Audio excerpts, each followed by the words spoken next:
Hello, everybody. Welcome to the Scarred Thumb Podcast. It's David. I'm the hosting. Good to see you guys. We had a great week, a really great week. We're going to be talking about it right away because a certain event happened, a certain election. Now, the results definitely went the way I wanted them to. I'll be 100% upfront about this. But for many in the games media, which really isn't about as you might have guessed the title, there's no Team Gamer. The media isn't on Team Gamer. They're 100% on Team Liberal, Team Democrat. They want video games as a medium to push socialist values and attack traditional people, traditional ways of life. This is 100% what they want. And let's go over it. And this is the reason why I'm bringing it up. I mean, one, I hate these people. Two, it's funny. And three, it shows off that these journalists, when they try to sort of gaslight people, saying like, yeah, no, this is what normal people do, or they try to define themselves as normal, or, or as the voice of reason, I'm just a regular old Joe video gamer.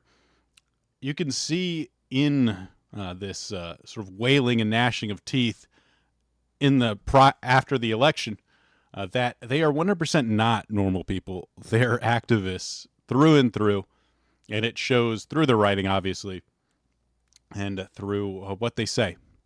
Hey, good morning, Jack. Good morning, Deborah. Good morning, X-Runner. Good to see you guys. Thanks for joining me on this journey. So we already have Wired. This is Lay Frigier. I have no idea. Do you pronounce her name? Many executions are warranted when Trump's, and this is, I always love when they do this, like, hey, let's find some crazy person that said this. Let's find the most extreme examples and bring them to light as like, here's what everybody thinks. Build the gallows, restore the republic. Another road on Gab. On far right, this is Miss Teresa Owen. On far right, Trump supporters celebrating victory with violent memes and calls for execution. Oh my goodness! So they've already started the smear campaign. Donald Trump is going to execute. They're already doing that, and before where it's like they're going to execute Liz Cheney, and then that's never going to happen. As much as some people would want that, I highly doubt anyone's being executed by the Trump regime. Though I have seen some like generals, like Mark Milley. Some people were making compelling arguments that he should be executed by whatever the army law is supposed to be. But that's not here. We're talking about video games or video game related stuff. This is Wired, by the way. Wired. That tech, I think at some point it used to be a tech magazine. It used to be about technology. Not so much anymore.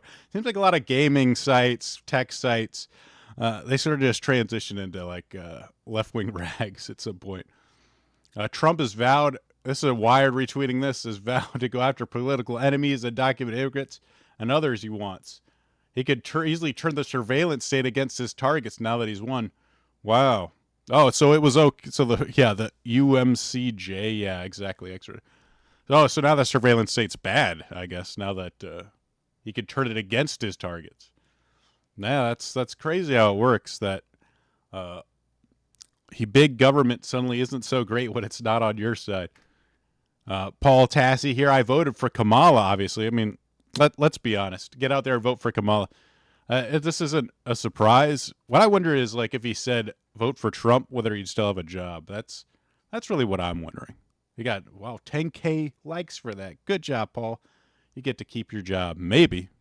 We'll see. Kotaku's not doing too well. Josh Riviera, this is going to be really, really bad. We had kids in cages, man. Poor Joshua doesn't realize that the kids in cages didn't go away the second Biden got elected. Detention centers were set up by Obama. The only reason anyone brought that up during Trump is because it made Trump look bad. Detention centers still exist, guys. They still exist.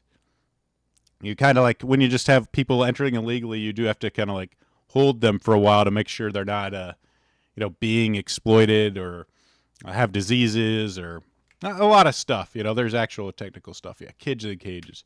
Bringing that up. Nathan Grayson's having a real one. And this is the thing. There seems the takeaway for most journalists isn't that wow, this is bad, we need to go more to the center, we've gone too far left. The lesson for the journalists is we haven't gone far left enough. Complaining about bringing the Cheneys, in, or the spectacular failure, lethal military, muscular border policy, and parading Liz Cheney didn't swing votes. Retweeting Hassan that's very normal. And talking about, preferably external, slowly, I don't even read what this guy's saying. Trump is just extreme expressive cultivar. I love people that love to use big words. Are one of my favorite guys. Nathan Grayson here. Oh, look, he's a tough guy. He's talked about Zelensky. He's a man who come to receive, $43 million in fees and stock options from Take-Two this fiscal year. Says he anticipates a more sensible Federal Trade Commission under President/fastest cosplayer Donald Trump. Wow, Nathan, really cool. Great objective journalism there. Well, I mean, I don't think Aftermath is an objective journalist site. But anyway, and then, of course, again, more of it campaigning with the Cheneys. Guys, the reason we lost is we didn't go left enough. That's the lesson to be taken from all of this. I also like this. Please share. There's like this rumor that suicides are going up since Trump got elected. There's no real proof of that. It's like people were just taking the averages of suicides per day and like saying that. I mean, if you don't know, a lot of trans and LGBTQ people have a pretty high suicide rate, regardless of who's elected. It can be rough, it's a rough life sometimes. But retweeting suicide prevention resources. Oh, and then of course Diego Nicolas Arguello retweeting Rolling Stones. America elects convicted felon to be president. Oh my gosh. One thing, this is Daniel Ahmed. He's not happy either. One thing people always forget is 100 million people representing around 40% of the voting population simply did not vote this election. Wow. Trump gave people a reason to vote for him, even if all of the wrong ideas. Harris told people to vote against Trump, but didn't give much to vote for. Oh, granted, the entire existence of the U.S. has been rooted in limiting vote of certain groups and violently disincentivizing other groups from voting. Yeah, like requiring an identification. That's those violent disincentives of requiring people to have an ID. Whoa, that's crazy. Daniel, 2024, the Democrats truly believe in democracy, that they would be doing everything to drive turnout. Oh, and this Daniel Ahmed again, another meme about electing an uninspiring centrist. That's exactly what Kamala was. Trump, you're garbage. Latino men spit in my mouth. For 36 years, I've been saying this. People are fucking stupid. Still never proven wrong. Damn, Chris Cruz.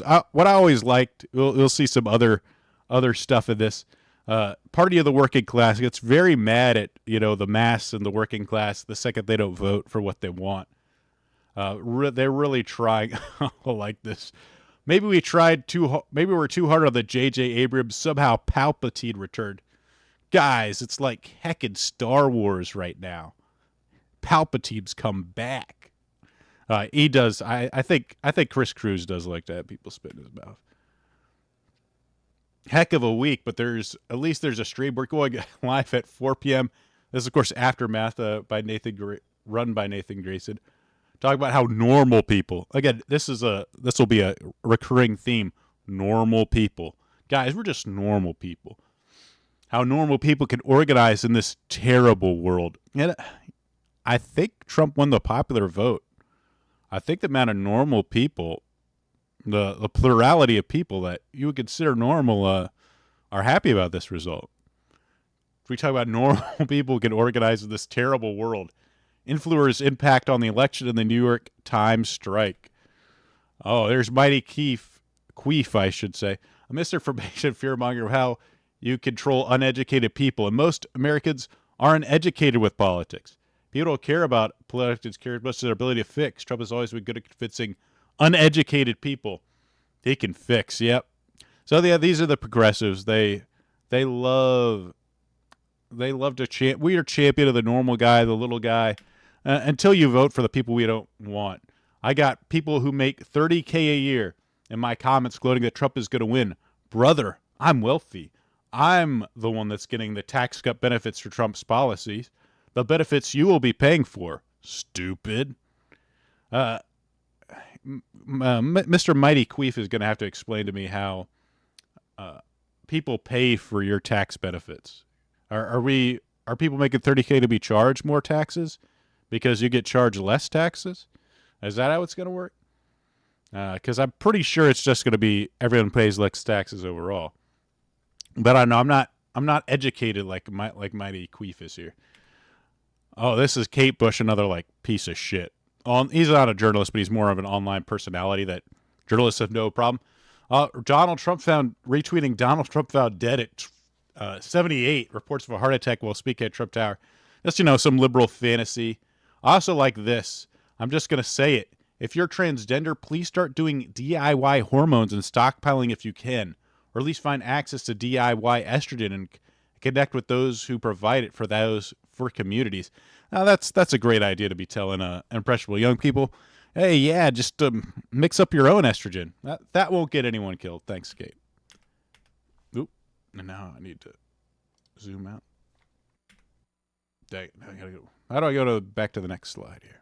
Or actually, I think I'm done. Next slide. I believe that's it. That's it for my slides. So you just see these are people that are just absolutely nuts. But these are the normal people. That's what they consider normal.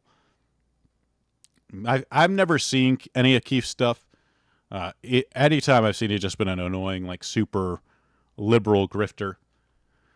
But yeah, these are the normal guys. They're having a normal one. Anytime they want to try and act like they're just reasonable people, just remember this kind of stuff. The people telling you to get, DIY hormones and yeah, calling the people uneducated, blaming everyone but themselves for what's happening to them. There we go. Let's get into this. There was another story that happened a little while ago that I do want to cover. Let's see here. And this is a podcast. You probably heard of it, called the Joe Rogan Experience. The most listened to, I believe. He looks poor as AF. Yeah, probably is. I'm rich. I'm sure he is. But this is so Elon Musk went on the Joe Rogan Experience. He did that, I think, like 2 times leading up the election, and just talked. I think it was kind of a big. Joe Rogan came out and supported Trump. Kamala Harris wouldn't do a podcast, and they're talking about, oh yeah, that could have lost her the election. I don't know if it did, but people are like, how do we win young men now? How do we win young men? But Elon Musk went on the Joe Rogan Experience, and he mentioned that he was playing video games. He's actually one of like the top 20 Diablo players. He was like number 19 on there's like the hardest dungeon in D4 apparently is called the Pit, and he has the number 19th result for the Pit.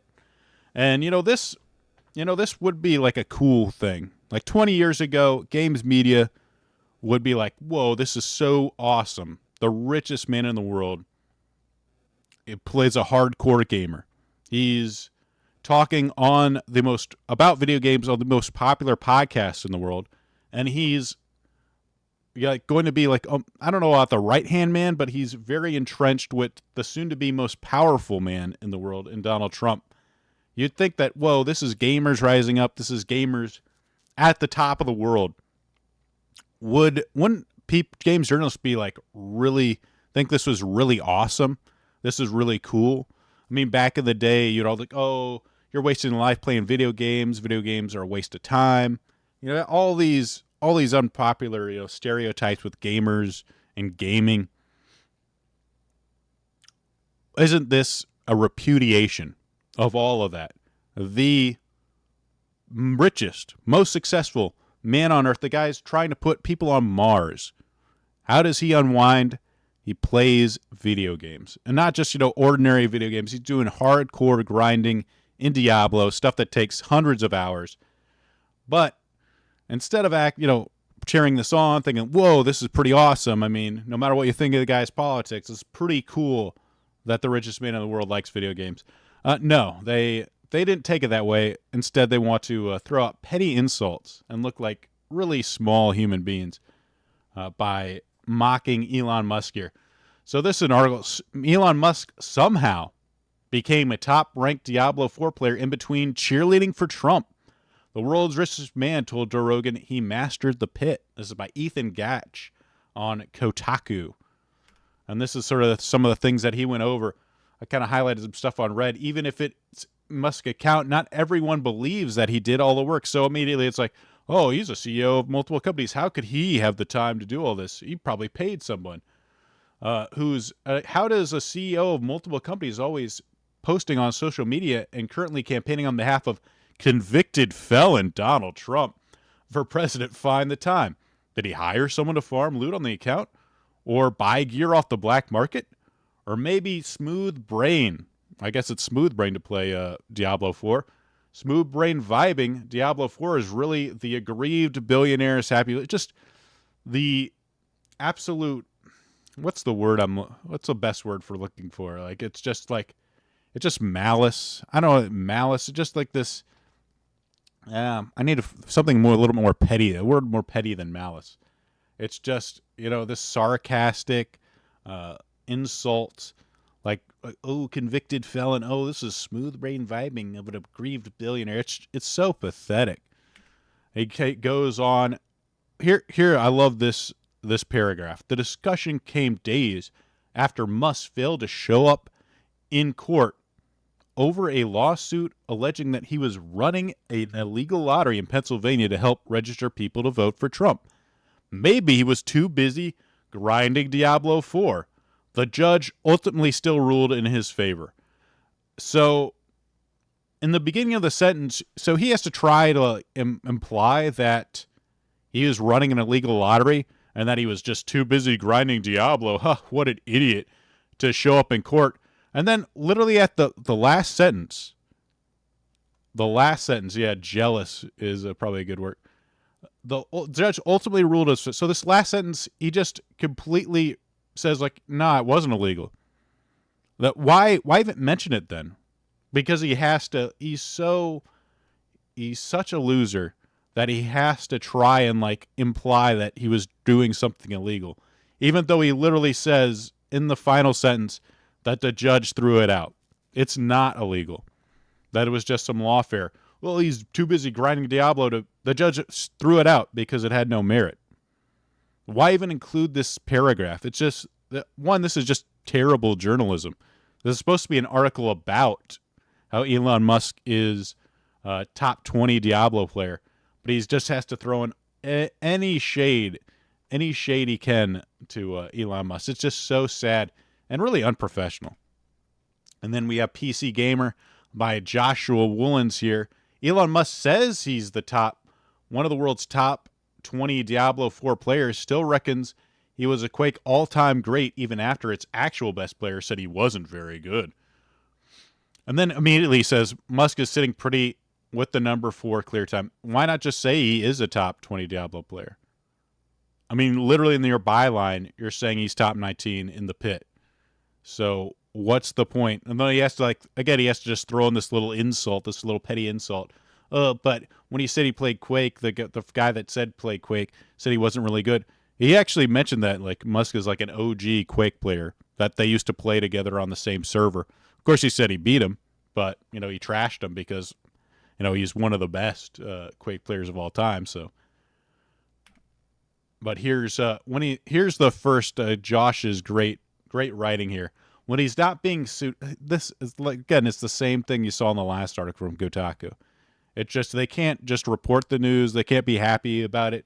They can't find the silver lining. This is the positive people, the normal people, who can't see the coolness in the guy that's trying to put people on Mars. make humanity a multi-planetary species, plays video games. Instead, we're going to mention that he's being sued by Brave Runner, fantasizing about using the steel grip of autocracy to gut the government, or admitting his promise self-driving cars may never drive themselves. Man, what a failure Elon Musk, the richest man in the world, must be. How crazy is that? Oops. Wow. And God help us. A gamer. Elon Musk is God help us. Why is that a bad thing? These people are so pathetic. It's amazing. In fact, you can catch him over at his alt account on X that he set up specifically to share clips and streams of his game sessions, which the 53-year-old father of 12 named Cyber Gamer 420. Oh, wow. Again, he's like, brings up that he's 53 years old. Like, whoa, aren't you too old for this? Aren't you a dad of 12? Are these people supposed to be games journalists? Like, are these people pro video gaming? So let me just throw out every like negative Oh man, you're too old to be playing games, dude. That's kind of weird. Wow, aren't you a dad? Shouldn't you be giving up games? Oh wow, you use old leet speak as a handle. And this is 100% like early 2000s, late 90s leet speak, cyber gamer 420. It's fun. It's fun, but these people hate it. Hate it. Oh, dang it. Now I'm stuck on the accidentally zoomed. I'm still getting used to using these slides, guys. Sorry. Give me a second. Maybe will this help me? Oh, there we go. Either way, Musk is definitely, again, he has to put this not bad. He hates the idea that he has to actually mention that Musk playing a Spiritborn, which is, this is another stuff, like mentioning irrelevant stuff, which is probably D4's most overpowered class right now. But immediately he has to say, oh, wow, he's playing an OP class. Then immediately in the next, not even they do hate fun. Exactly. But then so much of the entirety of the top 400, so it's not like he had an unfair advantage. So he's basically saying, yeah, Spiritborn's super OP, but everyone else in the top 400 is using it, so I guess it's not an unfair advantage. Come on. But, there's justice in all of this. So this is Joshua Woolens over on Blue Sky, because he doesn't post on Twitter anymore. After the election, a petty gripe in the grand scheme of things, but I think what most enrages me on a basal animal level is that Elon Musk got what he wanted. Oh, and now he's just seething. He's seething about the Trump victory and Elon Musk being in the White House. This is what you get, Joshua. This is what you get. Enjoy the cope. Enjoy the seething, Joshua. As gamers rise to the top of the world. Last one I'm going to mention. This was Paul Tassi. I'll give Paul credit where credit's due. I don't like him. He's again a very liberal journalist, but Elon Musk says he's a global top 20 Diablo 4 player, and it's actually true. So this is just for comparison, an actual professional title, rather than saying like he's a top 20 Diablo player, but he really sucks at Quake. That one guy's totally said he sucked. Ha ha ha. It actually just states what's true, and I didn't have any screenshots of the article, but the article was actually fair. It said, yeah, he's a top 400 player. Some people said that can't believe that he did it all himself, but there's no proof that he didn't. So what are you going to say about that? I mean, if there's no evidence that he didn't, I mean, he has the resources. He could pay someone to play it. He could buy items using real life money to make up for the time that he uses tweeting or running his companies. But there's really no evidence to say the contrary. So what are you going to do? If you're a journalist, you just report the news instead of being a petty loser like some of the other articles. So good for Paul Tassi for actually making a decent article, and he not using a irrelevant. This was his Halloween costume, using a relevant picture rather than say, of course, Kotaku using like the most autistic Elon Musk picture they could. His jumping does look super autistic, but that's really just used to insult them. So that's it for the Musk. Let's see. How did I? I'm not used to using. I'm trying. Guys, let me know how what you think of this presentation style. I'm not. Was it? I'm going to use the. Still going to use Chrome, which is what I normally use to present, but I tried doing it in like some screenshots because I thought that might be a little bit nicer visually and make my point rather than like just scrolling through an article. So let me know what you think of that, whether you like that style or not. I'm still kind of getting used to using this for screenshots. The other thing, let me take a drink first, actually.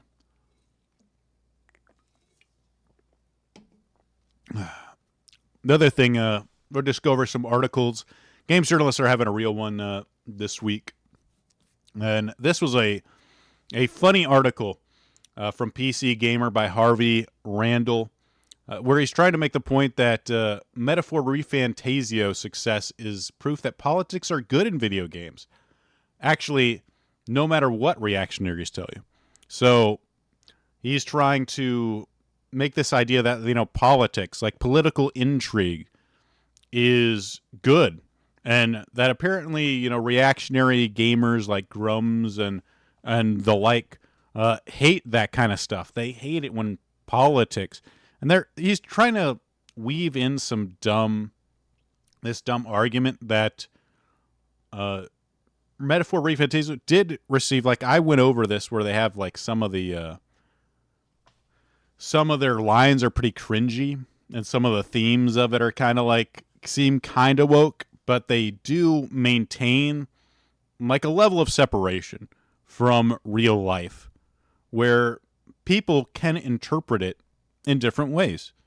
Like, I don't. Maybe I'll go over after I go through some of this article here. But Harvey Randall really proves. I think he kind of ultimately goes against the point he's trying to make by bringing up a bunch of politics that nobody wants in their video game. So further, which might surprise you, because if you listen to the reactionary content mills for information, you might be pulled time and time again that politics don't have a place in video games. If you're currently ankle deep in making reaction videos and about to call me cringe, hi, I hope you're doing well. Imagine me waving enthusiastically. See, what are the issues immediately when you read how cringe this sentence is? I mean, and yes, it is cringe. Harvey, you got it right.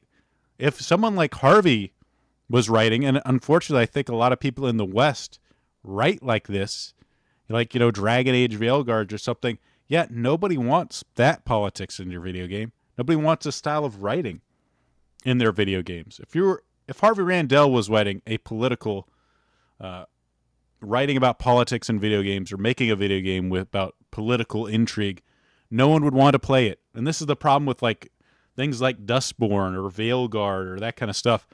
When they try to throw in politics, it's the most ham-fisted crap in the world. The straw man, he just immediately admits that it's a straw man. Cool. Wow, you're really self-aware. Thank you, Harvey. We'll tell you that we need to go back to a time when games were woke and were instead about simple, grizzled, tough guys tackling straightforward problems. Big dudes in arm. Yeah. The old days with like Mario. There was tons of that. Again, he's just making this argument. Yeah, there is nothing that we lost here. This old argument, like, yeah, gaming wasn't better back in the day. Nothing's changed. It's the same as it always was. Where there ought to be a choir somewhere where a badass one-liner accompanies someone getting stabbed. That'll fix gaming. I would like that, actually. I think it'd pretty cool if some badass dude had a one-liner after he stabbed a dude. That'll fix gaming, and we'll never have to think about anything uncomfortable again. That's exactly what I want to do when I play a game. I want to think about uncomfortable things like racism. That's when I play a video game. That's exactly what I want. Sweet. Yes, just give me more of that. That's exactly what people want. Equal opportunity doesn't mean equal footing. And then he goes in. This is the kind of stuff like he's talking about, like in the yellow. Resonating very aims of freedom and balance could spell doom for the striving weak. Resonating words for a lot of situations like, say, being immunocompromised and feeling powerless as the world moves on from COVID safety measures. This is what he would, if Harvey was writing a game, he'd probably put this in the game. Like people wearing masks. Like, I'm so scared of COVID measures coming off. Or like a woman, if a woman does something in a game, it's suddenly politics. Yeah, that's sure, Harvey. If there's a non-binary character, it suddenly is politics. Like, people don't want that politics in their game.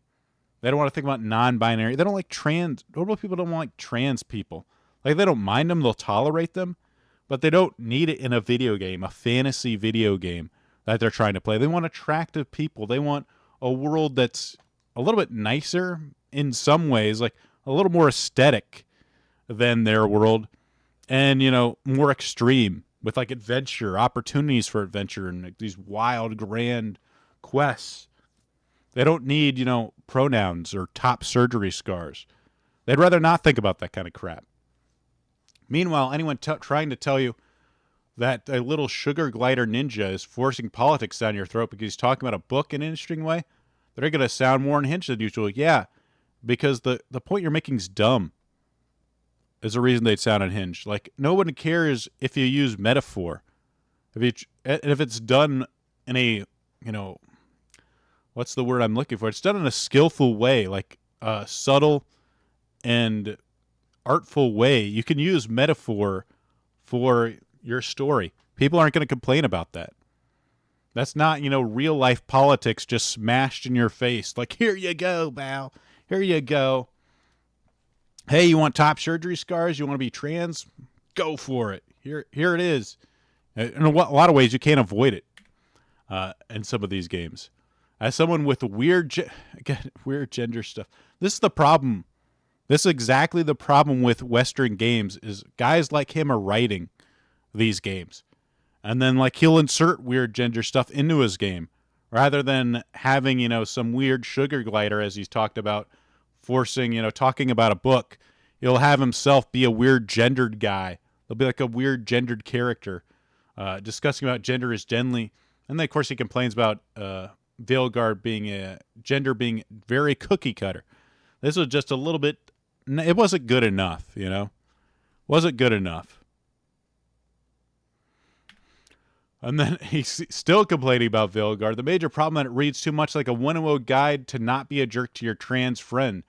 There's a place for that, so he's okay with that. And I'm glad people feel seen by it, but it doesn't deliver metaphor's overall level of political nuance, a nuance which ironically protects it from being pulled into culture wars.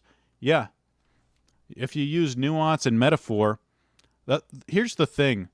I guess I'll just get into it right now. When you use nuance and metaphor and you keep it some level of vague, people can relate to it in their own ways. So this guy thinks, metaphor is talking to him about, COVID restrictions and not being a jerk to trans people. But like, everybody has experiences with, feeling discriminated against, feeling like they don't belong, being othered, not fitting in or being disenfranchised. Everyone deals with that through their lives, especially at different points of their lives. So everyone can relate to that. When you use sort of a nuance and metaphor, it's part of the human experience. And that's why people like it. That's why it's good art. Not because it's like, you're racist, or I'm a trans person. If you don't use my pronouns, you need to do push-ups. That's why Veilguard is dumb. And I haven't played Metaphor ReFantazio, so I can't say it's like overall good. I'll take his word for it. People seem to enjoy it fairly well, but as long as you don't shove specific issues right in people's faces, they're okay with that. They're okay with having some intrigue or struggle, class struggles. This is just part of history, the human experience, where you have this kind of stuff. A lot of people can relate to it. I'm aware that I'm writing it in the wake of a very turbulent U.S. election that has a lot of people scared. The anxiety I've seen hasn't been surface level raging about pronouns, but are real material things. Problems like, what if I can't get my meds? My state not be safe to live in because I'm gay. These people are constantly stirring their own people that they're supposed to be fighting for, apparently, into a panic. It's, I think, honestly, irresponsible. And I need to figure out how to help my partner leave the United States. Or are you housing illegal immigrants? Like, what's going on? I love this level of panic where they're completely doing the people that they're supposed to protect a disservice by whipping them into a frenzy, a stressed out frenzy. Politics is the mechanism which we're impacted by powers that rule our daily lives. Wow. The hopelessness in this is amazing.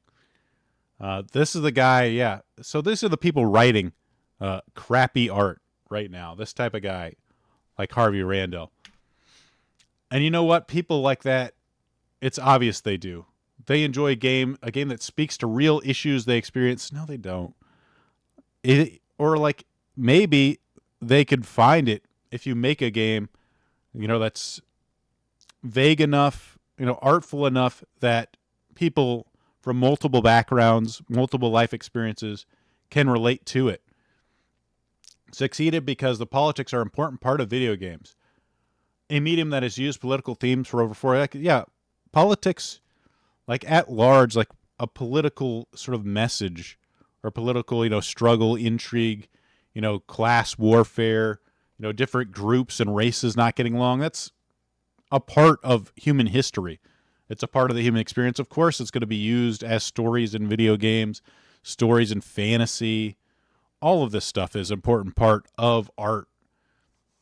But the idea that we have to throw like gay people in it somehow is like that's necessary. It's necessary to have representatives, like make black elves or multicultural elves as part of this is ridiculous. You don't need it. And this is the problem people have, but he wants to try and do this thing where he just weaves them all into like a giant ball. And say, yeah, politics are good. Definitely. And of course, after the election, his tweets are protected. He's not doing well. He's not doing well, poor Harvey. But I don't really care. Maybe I'm a bit happy that he's not feeling well because stuff like this he's from the UK, by the way, where they jail their political opponents. If you're unhappy about little girls being stabbed by immigrants, you get thrown in jail. So yeah, good politics over there, Harvey. Thank you. Now let's take a drink before we go into this next article from our friends over at Kotaku. Angry at the world right now? Play Wolfenstein. Yeah. This is by Moses Tavares. I don't know how to pronounce his name. In case you want to dismantle fascism from the safety of your home. So here's the first paragraph. They're having a real one, man. They're upset. They're really upset. So you got to kill some Nazis in video games right now. Hey, everyone. Hey, everything sucks right now. Not from where I'm sitting. Everything doesn't suck. Everything's looking pretty cool. There's no getting around it, and we're going to have to live with the consequences of this shift for the rest of our lives. Woof. This is some black-pilled doomer posting right here. Woo, boy. So if you're feeling angry about things like, say, the rise of fascism in America, why not grab the Wolfenstein games and kill some Nazis? Which I think is a euphemism for killing right-wingers, but we won't go that far. We'll give them the benefit of the doubt. Maybe it's, fictional Nazis. He just wants to kill fictional Nazis. I don't know, y'all. That's all I've got for now. This is the final paragraph of the article. I'm a ball of pure seething anger, and I can only really safely project that into a false reality by playing Wolfenstein at the moment. Otherwise, I'm feeling defeated as many of you. The rest of my life, holy moly, what a drama queen, was just decided for me overnight. Again, you can see this in the Fantasia article as well. What is wrong with these people? How how victimized have they become? Oh no, my political party didn't win. My life is over. What is going on? And I could do little to stop it. My life was decided for me overnight, and I could do little to stop it. Things are going to happen, exceptionally bad things. I'll be helpless to stop most of it, but I could shoot some Nazis in Wolfenstein, rally and get to the real fight as soon as I can. Holy smokes.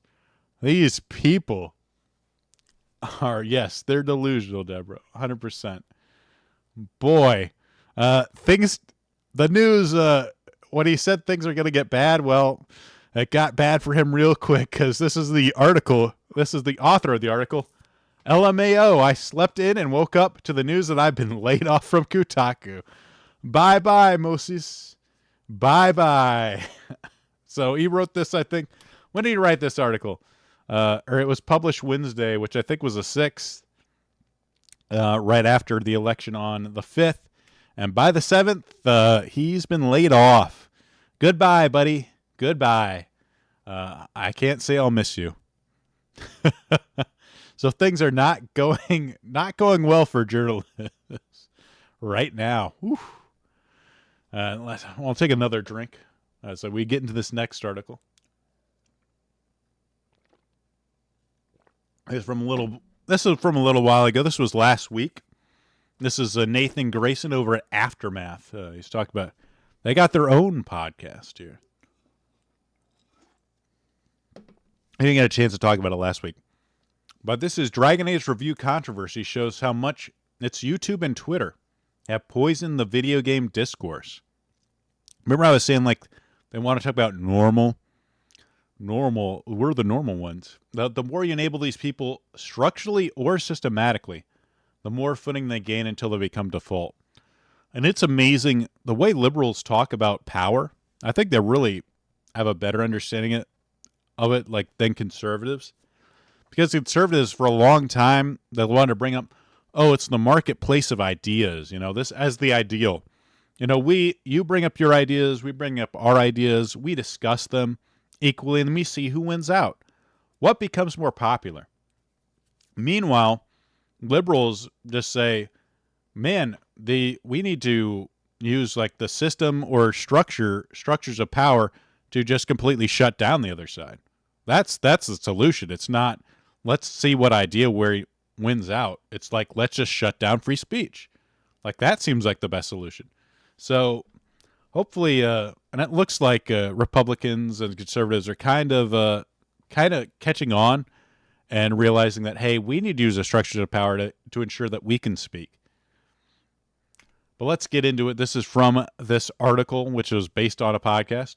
These days, when big new game comes out, you can pretty much roll the dice on what kind of reactionary controversy it will produce. You don't need to roll the dice if you actually understand what they're. And I think he knows it. He knows exactly what kind of stuff produces controversy. But he's going to act like they're just unhinged, crazy people. We're looking at moral panic over trans characters. Which, moral panic, I don't think anyone has a moral opposition to trans characters. Even like the most normie of normies, they just don't want trans characters in their game. They don't, like, people don't like this idea of, like, trans people are, unfortunately, like, for them at least, they're repulsive. They're just naturally repulsive. When you see a guy trying to, like, pass as a woman, there's just something ugly about it, something gross about it. I mean, especially the level of effort a lot of these trans women put in, and they're the ones being paraded around as like the ideal, like, oh, we gotta stick by them, we gotta be an ally. It's just weird looking. Normal people do not like that. They'll tolerate it. I think most people are kind of accepting of the idea that maybe there are people, that are very feminine or, have their wires crossed. It's kind of like homosexuality. Like, some people are just born, different. And, if this kind of helps them, they're willing to be polite enough to deal with it. But they don't want this in their fantasy games. They don't want to see it. There's no reason to bring it out. There's no good reason, at least, to bring it out other than to push an agenda. So this idea that there's a moral panic, or like it's just the religious right that doesn't want to push, oh, you're trying to trans kids, which they are 100% trying to do, but it's not just a religious moral thing. It's honestly just a human biology thing. When you see a guy trying to be a woman, there's just a natural repulsion to it. It's like two guys kissing. There's just a natural aversion to seeing that, at least in men. Diversity consulting, yeah, people love that. Games journalists being too positive, games journalists being too negative. Some of these, again, he's just trying to, this idea that, oh yeah, they're just crazy. They're just throwing darts at a board and seeing what sticks. Some other quibble about that will be forgotten in a week, interchangeably swapped out like grains of sand dragged away by the unrelenting tide. Anyway, the usual suspects, those usual crazy people, got mad about Dragon Age Veilguard reviews this week. So it's just, crazy, not normal people had a problem with awful writing and trans characters in the game. Thanks to the algorithmic prioritization on sites like YouTube and Twitter. So again, like they just immediately say like, yeah, their system's broken because they're showing this stuff off. It's not like people are entertained by it, that they enjoy it, that they support it. Again, Trump won the popular vote. That's not a real thing. It's because the algorithm's doing it. That's why these crazy people are getting numbers. This is a growing number of people engaging with video games. This is how a growing number of people engage with video games. Plenty of normal people still manage to tune out hour-long rants and conspiracy theories. But what point does this rancid flavor of brain rot go from a vocal niche to a borderline mainstream position? And what are the long-term consequences of that? Again, this is really all just setting up like a pro-censorship argument. You need to censor people, and they have a huge hard-on for Asmongold. I'll go into this later. I guess my doomer-pilled concern about all of this is that the American fascist project continues to grow. What he's saying is just normal right-wing people that voted for Trump. This is the American fascist project. Grow in power, and all these platforms facilitate these ways of talking about things. How dare you allow the other side to speak? Conspiratorial thinking and whatnot. Do we reach a point where this becomes default? Because I would say that right now, this is still not the way most normal people talk about games or engage with them. Again, kind of true that the fact that I don't think most people really realize that, oh man, is this game woke or this game isn't woke? Most people don't engage with a game like that. I don't think they like to see trans people or non-binary or rainbow flags in their game. Most people that aren't, left-leaning don't enjoy that stuff, which is a big part of the gaming audience. I don't think most men like to see, trans women in their game or, talks about racism. As you can see, Dustborn sold like crap. Concord was such an abysmal failure.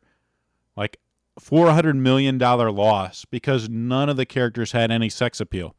Normal people don't want these weird games. And the fact that Veilguard, I think honestly did well based on the fact that it is an established title. It's an established IP. People have played Dragon Age. They've liked Dragon Age. And it still does well because they have that name to go off of. But even normal people, the so-called normal people, are very people that try to be very middle of the road, very as corporate as possible with how they speak. Even they didn't like the writing. Even these normal people, so-called normal people, are very they try to be as unpolitical as possible, as diplomatic as they can. Even they're complaining about how sanitized a lot of media has become. Games like Veilguard, where they keep saying stuff like, it feels like HR is in the room when these people are talking about it. So even they're starting to notice that a lot of these games aren't fun as far as the writing goes, as far as like the story, because you have these diversity consultants and you have these writers that are so concerned about not offending anybody. You just have the most bland writing possible. It's not about entertaining the people that's playing it. It's about making sure you don't get in trouble with the groups that may potentially play it and get offended by it, which is crazy. And people say like sweet baby, sweet baby. I mean, that is what Sweet Baby does. They make sure you don't offend anybody. So if the game has like really bland, really run-of-the-mill dialogue that is super safe, saying that it's been like gotten the Sweet Baby treatment, it seems like an appropriate thing to say. So to some extent, you'll never know. And I want to say that at least on Twitter, it's an echo chamber. Again, it's very funny to see far leftists complain about an echo chamber. I think seeing this colloquial usage of it in this DualShockers review makes me think, oh God, maybe it's a bigger thing. Again, talking about the conspiracy about Sweet Baby, it is a widespread conspiracy. Like, what is the conspiracy here? I think that's what they're talking about, is the fact that, games that have, that hired Sweet Baby, or somehow Sweet Baby just turns games woke, which is an exaggeration of what a lot of people are saying. The reality, like, if they hired Sweet Baby, chances are the writing does suck. Or at the very least, their writing is incredibly safe. Because what Sweet Baby does is go in and make sure that it's, it's tolerable, or, it's not, it's like sensitivity reading in a lot of way, or make sure it's like their diverse character is authentic. And a lot of this just makes the game lamer. It makes the game very safe. There's no edges to it. There's just nothing exciting about it. What guy wants, a game that's all the writing has been like reviewed by essentially HR to make sure it doesn't offend anyone. Men like an edge. They want something exciting. They want something that they don't want to experience HR speak in their entertainment. They get enough of that. I mean, that's one of the things about video games. It's an escape from the sort of like HR culture, the normal mundane crap that happens in everyday life. But now that's basically worked its way into their art now too. There's no escape from it. Yeah, it is essentially woke, which is kind of a container word, but I mean that's unfortunately that's really the damage that it's doing in art. And this when they continue, again, like I said, they really have a hard-on for Asmongold. They do not like him. It's not given that every 13-year-old boy watching an Asmongold video is going to turn to someone who thinks like that. Asmongold is like super safe. He made that like one comment about Palestine, and of course he doesn't like a lot of the political agenda that's being pushed with video games. He's kind of like an old school gamer that kind of looks back like, wow, why is all this stuff in video games? It's unnecessary. He's again a guy pushing, like, why can't games go back to the way it were in like the early 2000s? They were funner then. They're more exciting. They're not back when they weren't pushing a super progressive message. Exactly. He's a centrist. He's not Hassan, pushing super left. He's not, all in for Kamala Harris, like Pokimane would be. So he's got to go. Most people are relatively normal. Ah, yes, the normal thing. There's a point where once people with a certain kind of hateful or twisted conspiratorial view start to get oxygen and start to be enabled, their view becomes increasingly bizarre to the normal person. Does anyone watch, besides the whole, hygiene thing, he seems completely normal. People aren't so easily brainwashed. They'll just go all in like that. So what is Asmongold brainwashing 13-year-old boys? Is that what they're concerned about? He's telling them not to trans themselves, I guess. Not to get, DEI estrogen. So that's a problem. Obviously, the political situation in the United States shows that a lot of people can, if they're subjected to it long and hard enough. So like Twitter and Twitch and YouTube, they're all pushing this brainwashing propaganda on people. But on a global basis, on a normal person basis, a lot of people will eventually be like, I think this guy is fucking weird. Or who cares? It's Dragon Age. Yeah, who cares if you've got this trans dragon person in Dragon Age? Who cares about top surgery scars? It's no big deal. We don't think that's weird or anything like that. Yeah, I'm sure that's how normal people think. Not everything has to be a conspiracy or a political gesture. Does anyone normal think that having top surgery scars in Veilguard isn't a political gesture? That having like a speech where this lady does push-ups because she misgendered a party member is it a political gesture? Because I 100% think it is, and it 100% is. Like the writers of BioWare are 100% trying to use their art to push a political agenda. There's no doubt about that. But they got to say, oh yeah, that's not normal. That's a conspiracy. Definitely normal people would have no problem with that. They don't think that's weird. It's insane. These people are delusional. But I'm optimistic that other people are, but I'm more optimistic than other people are with this stuff. But it's more of a YouTube problem. Again, they bring in, it's a YouTube problem than a societal problem. They need to sort that out. What do you mean by sort it out? What does YouTube need to do to sort that stuff out? Why don't you go out and just say what you mean by that? And then essentially you mean censor it. If you haven't caught on, what he's implying is that YouTube, again, needs to censor people. It needs to shadow ban people. They need to push harder on the scale to make sure people with dissenting views cannot get out there. True. In addition, it's a Twitter problem. A Twitter as well, which good luck with Elon owning it. It's a Facebook problem. With Asmongold, there's a Twitch problem. So Twitch needs to take care of Asmongold. And to some extent, a TikTok problem. So they get then just... It's so funny how casually they talk about that. Like, man, Twitch just needs to do something about Asmongold. He's too popular. Why don't they ban him forever? You know? It should only be Hassan. Hassan should be the only guy allowed to speak on this stuff. Asmongold's too... he's not towing the line, so he's got to go. It's just amazing how like casually they just talk about censorship. Like it's fine. Why not? Why wouldn't Twitch do that? It's crazy. They all end up at the same place despite starting at different They all end up at the same place despite starting at different starting points. If we're just talking on radicalization engines, those are our main means of communication. Then how long until everyone is some flavor of radicalized and not for the better? And again, you're talking about polarized politics in our country. We're already part of the way there. I hope that things will get better. But I think we're required a concerted effort on the part of those who want them to be better to build something else. So we need our own. It's so funny, actually.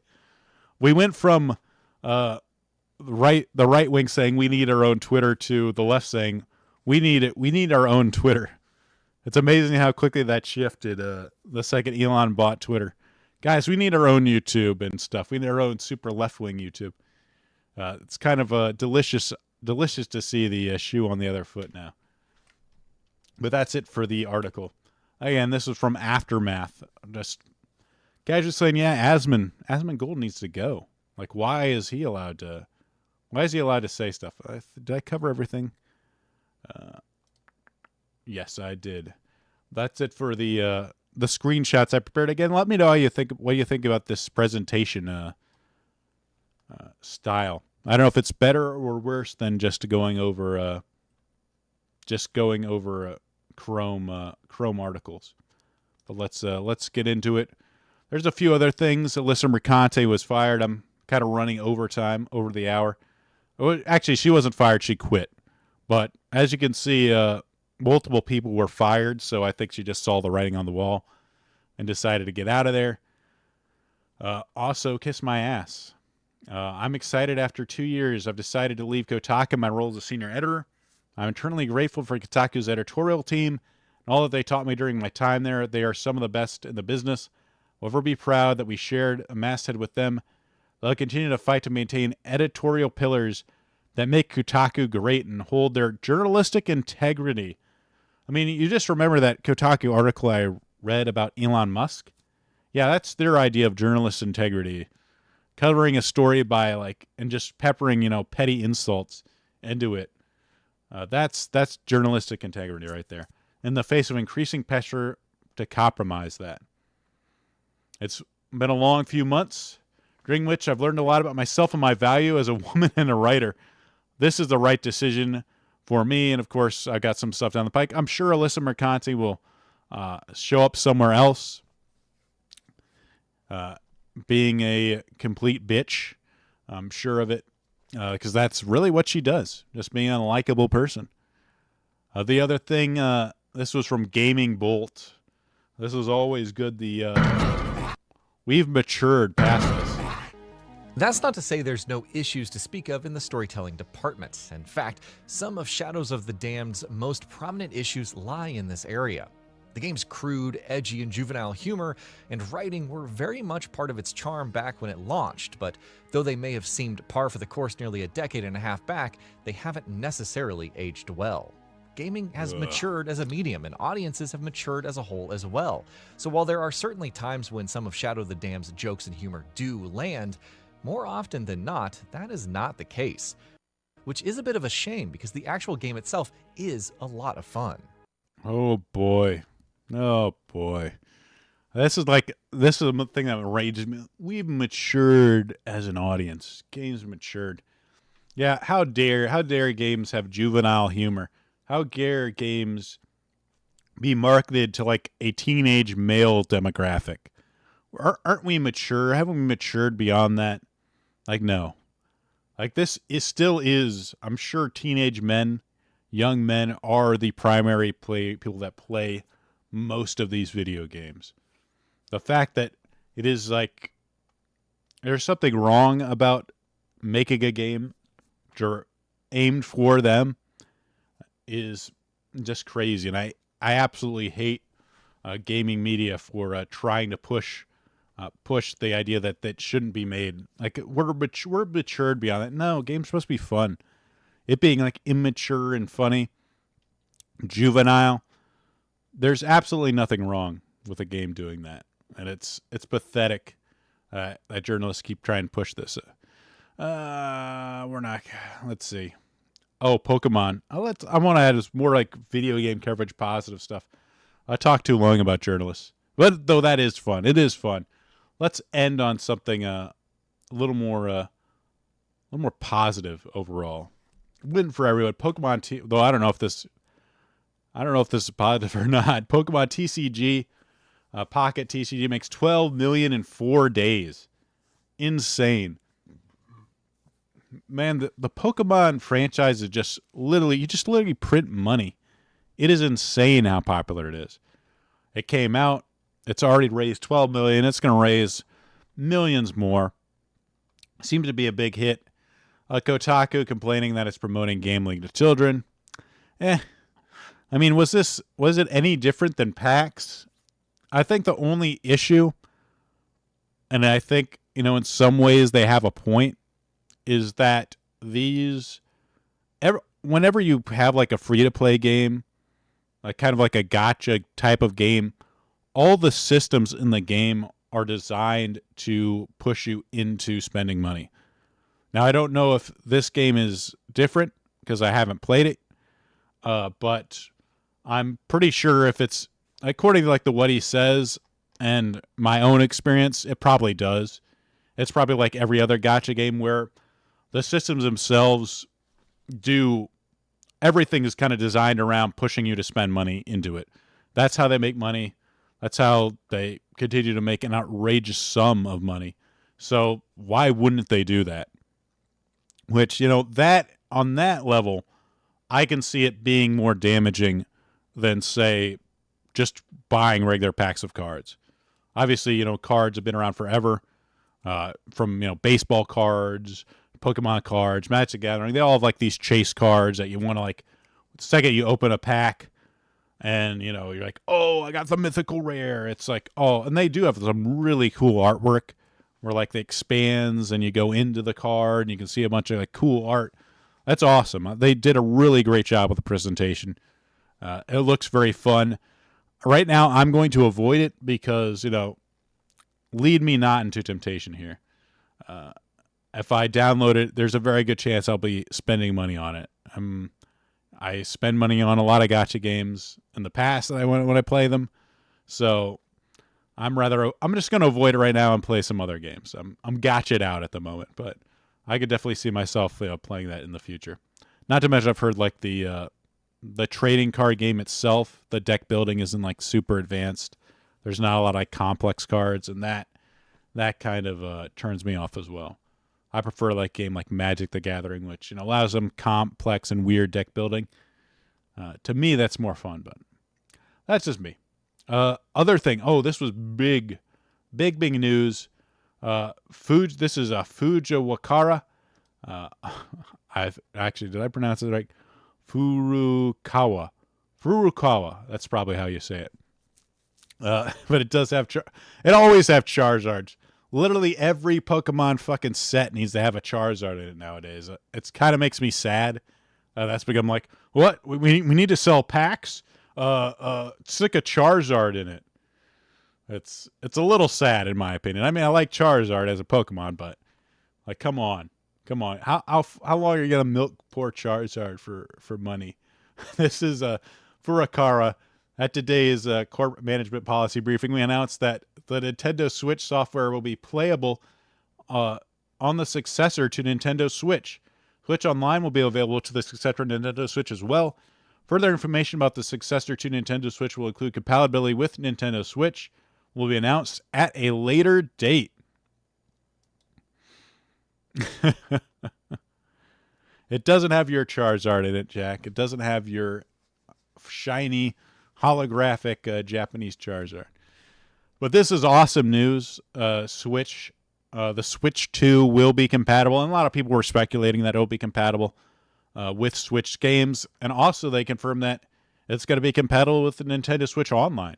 So you're going to have backwards compatibility right away with that stuff. So immediately you're going to have a library for the Switch 2, which is very cool.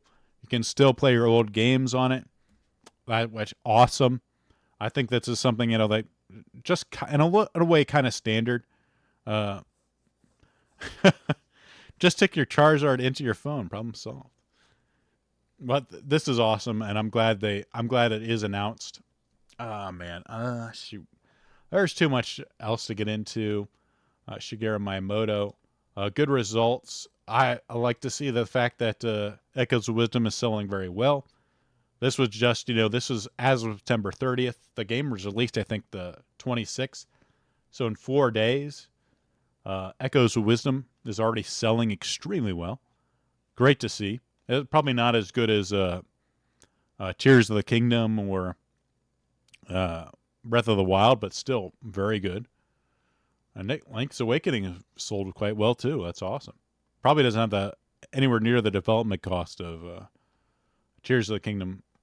But yeah, they're doing really well, Nintendo sales. Very well. It seems like it's outselling the DS, or at least it's catching up to the DS's sales. It was amazing to see like some of the sales on as far as like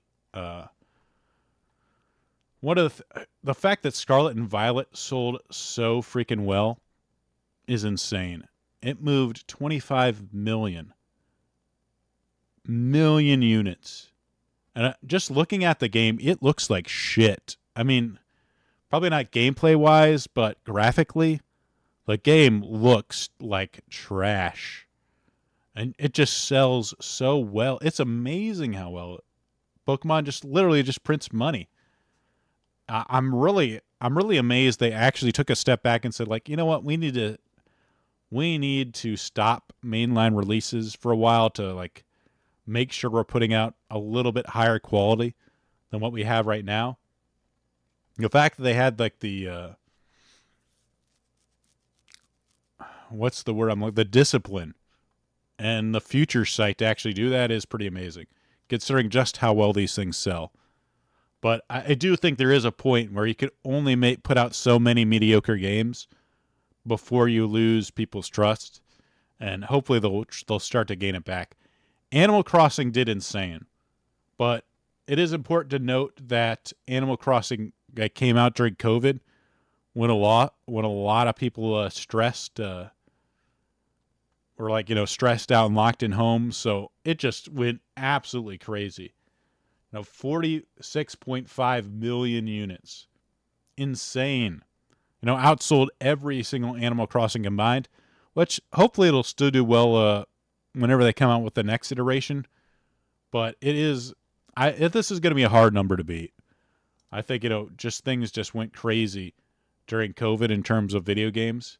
But yeah, Animal Crossing New Horizons exceptionally well.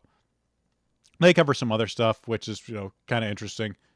I didn't look too much into it, but it's good to see that, especially Echoes of Wisdom, doing very well. I definitely want them to come out with more games in the top town Zelda style.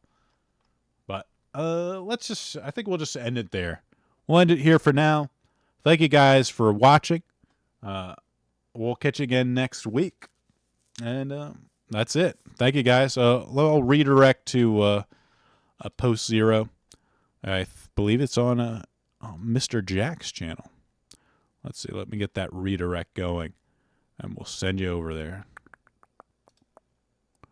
Let's add redirect. Other channels.